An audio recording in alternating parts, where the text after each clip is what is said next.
ఒక ముఖ్యమంత్రి అలా ప్రవర్తించవచ్చునా?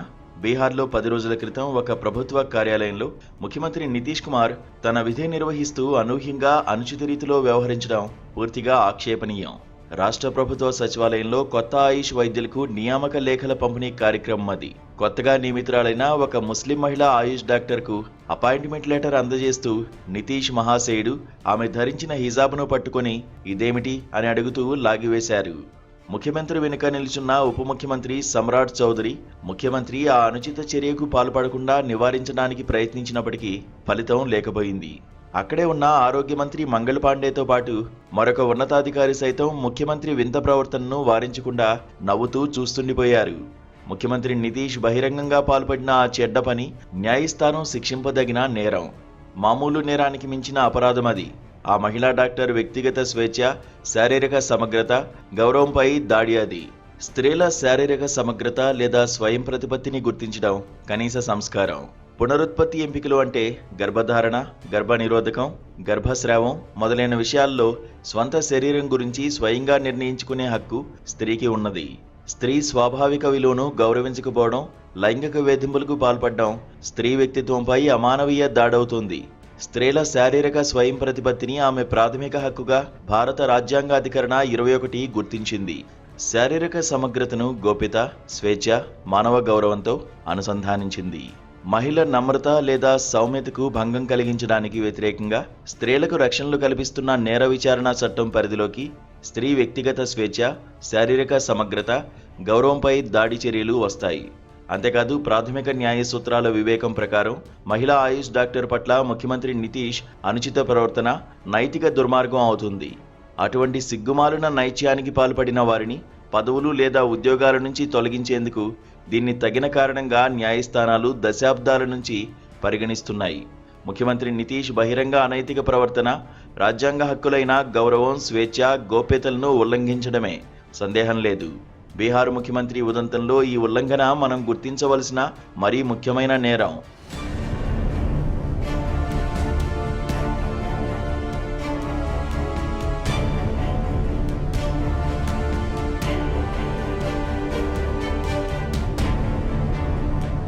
చెప్పవచ్చినదేమిటంటే ముఖ్యమంత్రి నితీష్ చర్య ఆ బాధిత మహిళా డాక్టర్కే కాకుండా ఆమె వలె ప్రభుత్వ సర్వీస్కి ఎంపికైన ఇతర మహిళా డాక్టర్లకు మత స్వేచ్ఛ పరంగానే కాకుండా జెండర్ సమానత్వం విషయంలో కూడా తక్షణ ప్రతికూల పర్యవసానాలను తప్పక సృష్టించే అవకాశాన్ని సూచిస్తోంది. తప్పుడు ప్రవర్తనా రీతులకు కారకుడైన ముఖ్యమంత్రి పాలనలో ఉండే పరిస్థితులు ముస్లిం మహిళలకు సురక్షితమైనవేనా?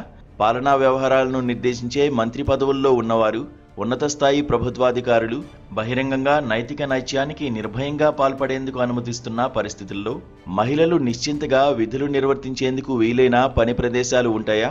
ఇప్పుడు సమస్త న్యాయస్థానాలు స్త్రీలకు సమాన హక్కులు ఉన్నాయని వక్కానిస్తున్నాయి.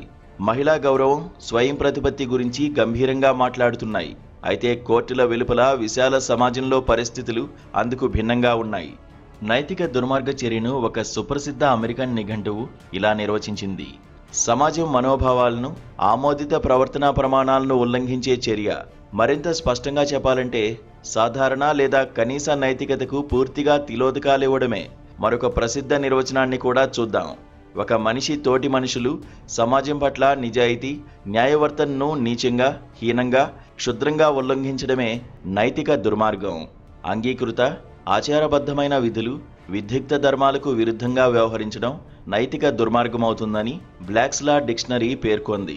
చట్టపరమైన శిక్షతో సంబంధం లేకుండా స్వాభావికంగా దుర్మార్గమైన చర్య నైతిక దుర్మార్గమని మరొక నిఘంటువు నిర్వచించింది. మరింత స్పష్టంగా చెప్పాలంటే నైతిక దుర్బలత్వాన్ని కలిగి ఉన్న చర్య నైతిక దుర్మార్గం కిందకు వస్తుంది. న్యాయం, నిజాయితీ, సువ్యవస్థిత ప్రవర్తనా ప్రమాణాలకు విరుద్ధమైన చర్యలు నైతిక దుర్మార్గాలు. నైతిక దుర్మార్గ చర్యల అపరాధాలకు పాల్పడిన వ్యక్తులను ఉద్యోగాల నుంచి తొలగిస్తూ, సర్వీస్ ప్రయోజనాలను నిరాకరిస్తూ తీర్పులు వెలువరించినప్పుడు న్యాయస్థానాలు తరచూ ఈ నిర్వచనాలను పునరుద్ఘాటించడం పరిపాటిగా ఉన్నది.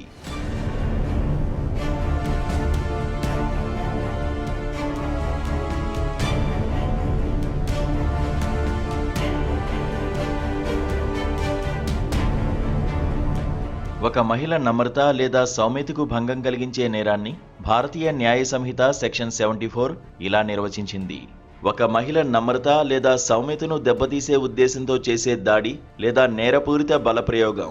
మరింత స్పష్టంగా చెప్పాలంటే, ఒక మహిళ మర్యాదకు భంగం కలిగించే ఉద్దేశం ఏ విధంగా వ్యక్తమైనా అది శిక్షార్హమే అవుతుంది. ఇందుకు ఏడాది కాలం జైలు శిక్షతో పాటు జరిమానా అనివార్యమవుతుంది. ఈ శిక్షను 5 సంవత్సరాల పాటు పొడిగించేందుకు అవకాశమున్నది. కేరళ హైకోర్టు గత ఆగస్టులో వెలువరించిన ఒక తీర్పు ఇలా పేర్కొంది. 354 ఐపీసీ ప్రకారం జరిగిన నేరాలు కేవలం ఒక మహిళ గౌరవానికి భంగం కలిగించే వ్యక్తిగత అపరాధాలు మాత్రమే కాదు, అవి సమాజం అంతరాత్మను దెబ్బతీసే నేరాలు. వీటి విషయంలో ఎటువంటి రాజీ అభిలషణీయం కాదు. ఎందుకంటే రాజీ అనేది అటువంటి నేరాలను మరింత నిర్భయంగా పాల్పడేందుకు ప్రోత్సహిస్తుంది. బీహార్ ముఖ్యమంత్రి ప్రవర్తన ఆ మహిళా ఆయుష్ డాక్టర్ను బహిరంగంగా అవమానించడమే అవుతుంది. పైగా ఆ సమయంలో అక్కడ ఉన్నవారు మౌనంగా నవ్వులు చిందిస్తూ ఉండిపోవడం మరింత ఘోరం. ఇది పూర్తిగా గర్హనీయం. ఈ నైతిక అపరాధానికి పాల్పడిన వారిని న్యాయస్థానం స్వయంగా చొరవ తీసుకుని శిక్షించాలి. ప్రభుత్వ బాధ్యతల నిర్వహణ నుంచి తొలగించడమే కాకుండా జరిమానాలు విధించాలి. ముఖ్యమంత్రి నితీష్ కుమార్ చర్య భారత రాజ్యాంగ అధికరణ 25 కింద హామీ పడిన మత స్వేచ్ఛపై దాడి కూడా అనడంలో సందేహం లేదు. ముస్లిం మహిళల హిజాబు విషయమై భారతీయ న్యాయస్థానాల్లో ఏకాభిప్రాయం లేదు, నిజమే. అయితే దేశ చట్టాల్లో ఏదైనా హిజాబ్ను లాగివేసేందుకు అనుమతిస్తుందా అనే విషయమై పౌరులు, మనము, సమస్త న్యాయ వ్యవస్థ నిష్పాక్షికంగా పరిశీలించాలి.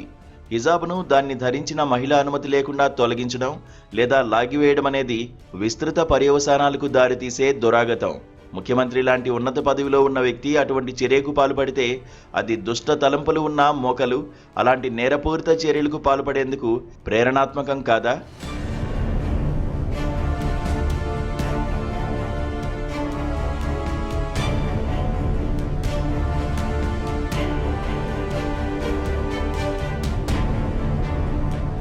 మానవ గౌరవం భారత రాజ్యాంగ ప్రాథమిక నియమబద్ధమైన ప్రాతిపదిక అని Puttaswamy versus union of India case తీర్పు స్పష్టం చేసింది. మానవ గౌరవం అనేది మానవ హక్కులకు మూలంగా, మార్గదర్శక సూత్రంగా, ఏకీకృత శక్తిగా పనిచేస్తుందని ఆ తీర్పు ఉద్ఘాటించింది. 2017లో 9 మంది న్యాయమూర్తుల సుప్రీంకోర్టు ధర్మాసనం ఏకగ్రీవంగా గోప్యత అనేది అధికరణ 21 కింద హామీ పడిన జీవించే హక్కు, వ్యక్తిగత స్వేచ్ఛలో అంతర్భాగమని ధృవీకరించింది. ఆ తీర్పు ఇంకా ఇలా పేర్కొంది. వ్యక్తిగత గోప్యత లేదా ఏకాంత జీవన హక్కు అనేది ఒక వ్యక్తి గౌరవంలో చాలా విశిష్టమైన విషయం. అది లేకుండా గౌరవం అనేది ఉండదు. అవి అవినాభావ సంబంధమున్న జీవిత విలువలు. మానవ గౌరవం రాజ్యాంగ ఆత్మ. అది రాజ్యాంగాన్ని చైతన్యవంతం చేస్తుంది. చట్టపరమైన నియమాలను స్వేచ్ఛ, సమానత్వం, న్యాయం కోసం బాధ్యతలుగా మారుస్తుంది. దేశ రాజకీయ పరిస్థితులు అంతకంతకు మతపరమైన మైనారిటీలకు వ్యతిరేకంగా మారిపోతున్న ప్రస్తుత తరుణంలో మానవ గౌరవం ప్రాథమిక హక్కుగా గోప్యతకు సంబంధించిన న్యాయశాస్త్ర సిద్ధాంతాన్ని పునఃపరిశీలించాల్సిన అవసరమున్నది. గోప్యతను చట్టపరమైన భావనగా కాకుండా ప్రజాస్వామ్య సమాజంలో మానవ గౌరవం, వ్యక్తిగత స్వేచ్ఛను సాధించేందుకు ఒక అనివార్యమైన షరతుగా పటిష్టపరచాలి. ముఖ్యమంత్రి నితీష్ కుమార్ బహిరంగ దుష్ప్రవర్తన పర్యవసానాలను తక్కువగా అంచనా వేయకూడదు. ఆయన చర్య వ్యక్తిగత స్వేచ్ఛపై దాడి. అవును, అది వ్యక్తిగత స్వేచ్ఛపై దాడి. ప్రతి ఒక్కరూ దానిని అలానే అర్థం చేసుకోవాలి.